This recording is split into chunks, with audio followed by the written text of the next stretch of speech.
Hello, donc là on va se faire un petit exercice type bac de révision sur les fonctions et les suites. Donc un classique du bac, l'exercice est affiché au-dessus. On va le corriger dans le détail. C'est parti, révisons suite et fonction. Donc là, on va se proposer un exercice type bac sur les suites et fonctions. Et donc on considère la fonction f définie sur l'intervalle 0,1 par f de x égale 2x exponentielle moins x. Et on admet que la fonction f est dérivable sur 0,1, évidemment. Résoudre sur l'intervalle 0,1 l'équation f de x égale x. Et ben on va dire soit x appartenant à 0,1, f de x égale x, ça signifie tout simplement que 2x exponentielle moins x est égal à x. Jusque là, je pense qu'il n'y a pas de souci. Et ensuite, qu'est-ce que ça signifie? Si je bascule x d'un côté, ça me fait 2x exponentielle moins x égale 0. J'ai plus qu'à factoriser par x. Et ça me fait x facteur de 2 exponentielle moins x moins 1 qui est égal à 0. J'applique le théorème du produit nul. Soit x égale 0, soit 2 exponentielle moins x moins 1 est égal à 0. Je poursuis. Et donc, ça me fait soit x égale 0, soit exponentielle moins x égale 1,5. Et donc, je vais passer au ln pour faire tomber le x. Donc, j'ai soit x égale 0, soit moins x égale ln de 1,5. Rappelez-vous, ln de 1 sur a, c'est moins ln de a. Donc, si j'ai moins x qui est égal à ln de 1,5, c'est comme si j'avais moins x qui est égal à moins ln de 2. Si moins x est égal à moins ln de 2, ça fait x égale ln de 2. Donc, j'ai soit x égale 0, soit x égale ln de 2. Et mes deux solutions sont 0 et ln de 2. Donc là, on a répondu à la question 1a de façon assez simple. Ensuite, 1b, on nous demande de dériver. Je pense que c'est assez simple de dériver. On a simplement un produit, un u fois v, assez facile à maîtriser. Donc on va dire que f est dérivable sur 0,1. Pour tout x appartenant à 0,1, f de x, on sait que c'est 2x exponentielle moins x. Donc on va prendre pour u 2x, pour v exponentielle moins x. Et du coup, on va faire u'v plus uv'. Donc évidemment, ça va me faire 2 exponentielle moins x plus moins 2x exponentielle moins x. Donc ça me donne f' de x égale 2 exponentielle moins x moins 2x exponentielle moins x. Et ensuite, je peux factoriser, bien évidemment, par 2 exponentielle moins x. Et donc, ça me fait 2 exponentielle moins x facteur de 1 moins x. Et c'est ce qu'il fallait démontrer, a priori. Après, le 2, que vous le mettiez... que la parenthèse, vous la mettez devant l'exponentielle ou pas, c'est une multiplication, c'est commutatif, donc il n'y a aucun souci. En C, on nous demande de donner le tableau de variation. Donc là, je n'ai pas donné le tableau de variation, j'ai simplement étudié les variations et dit si la fonction était croissante ou décroissante. Évidemment, vous savez qu'exponentielle moins x, c'est un nombre strictement supérieur à 0, et vous savez que si x appartient à 0,1, et 1 moins x, il est supérieur ou égal à 0, d'accord? Parce que x sera inférieur ou égal à 1. Et donc, par produit, avec 2, également, j'ai f' de x qui est supérieur ou égal à 0 pour tout x de 0,1. Ça veut dire que f est croissante, et je pourrais même dire qu'elle est strictement croissante parce que la dérivée s'annule Uniquement 1 sur 0,1. D'accord? Et donc, voilà, si vous voulez faire un tableau de variation, vous faites une flèche vers le haut, il n'y a pas de sujet.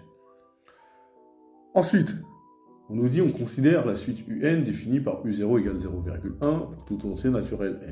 Et u indice n plus 1, c'est f de un.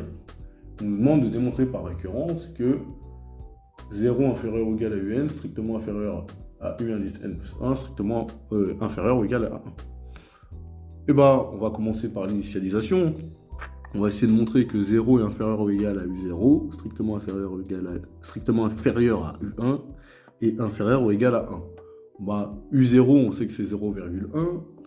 U1, c'est 2 fois U0 fois exponentielle de moins U0. Ça fait 2 fois 0,1 fois exponentielle de moins 0,1.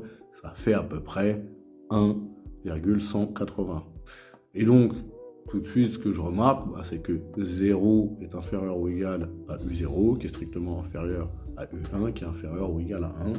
Donc, on a initialisé les choses et on va passer à l'hérédité assez facilement. l'hérédité, qu'est-ce qu'on va faire? On va supposer que la propriété est vraie au rang n, c'est-à-dire qu'on va supposer que 0 inférieur ou égal à un, strictement inférieur à u indice n plus 1, est inférieur ou égal à 1. Et nous, ce qu'on veut montrer, c'est que 0 sera inférieur à u indice n plus 1, inférieur ou égal, bien évidemment, qui lui-même sera inférieur strictement à u indice n plus 2, et qui sera inférieur ou égal à 1. Alors, on va partir de ce qu'on a supposé, de notre hypothèse de récurrence, c'est que 0 est inférieur ou égal à un, qui est strictement inférieur à u indice n plus 1, et qui est inférieur ou égal à 1. Comment je passe de un à u indice n plus 1? J'applique la fonction f, et donc ça n'a pas changé le sens de l'inégalité, parce que f est strictement croissante sur 0, 1. Donc j'ai f de 0 inférieur ou égal à f de un, inférieur ou égal à f de un plus 1, inférieur ou égal à f de 1. f de 0, on l'a vu tout à l'heure, ça faisait 0, quand on a résolu l'équation f de x égale x, on avait comme solution 0, donc on sait que f de 0, ça fait 0. Donc, inférieur ou égal à u indice n plus 1, inférieur strictement à u indice n plus 2, et en effet, f de u indice n plus 1, c'est u indice n plus 2, et f de 1, je l'ai calculé, ça fait 2 exponentielle moins 1. 2 exponentielle moins 1, c'est strictement inférieur à 1, et comme c'est strictement inférieur à 1, je peux dire que c'est inférieur ou égal à 1, et par transitivité de l'inégalité, moi je sais que du coup je peux dire que j'ai 0 inférieur ou égal à u indice n plus 1, strictement inférieur à u indice n plus 2, inférieur ou égal à 1, et c'est ce que je voulais démontrer. Et pour conclure, par initialisation et hérédité, je sais que j'ai 0 inférieur ou égal à un, strictement inférieur à un plus 1, inférieur ou égal à 1 pour tout entier naturel n. En B, on me demande d'en déduire que la suite un est convergente. Mais pourquoi elle est convergente? Ça va être assez simple. D'après la question de A, on voit que la suite, elle est croissante et majorée. Or, tout de suite croissante, majorée et convergente.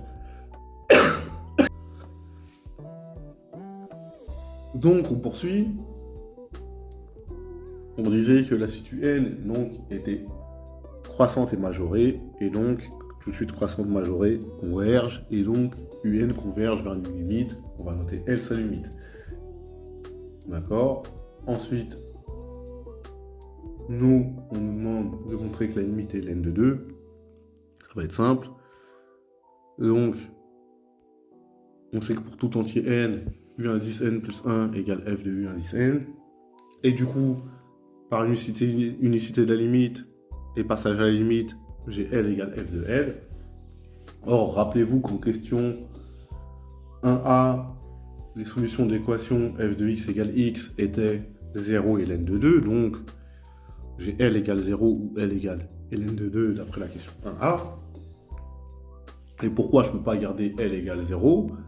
Simplement, je sais que U0 est strictement supérieur à 0 et que la suite UN est croissante, même strictement croissante. Donc, étant donné que je démarre à quelque chose qui est plus grand que 0 et que je ne fais que augmenter, je ne peux pas tendre vers 0. Et donc, L égale ln de 2. Et donc, la limite de la suite est ln de 2. Et voilà, on a terminé.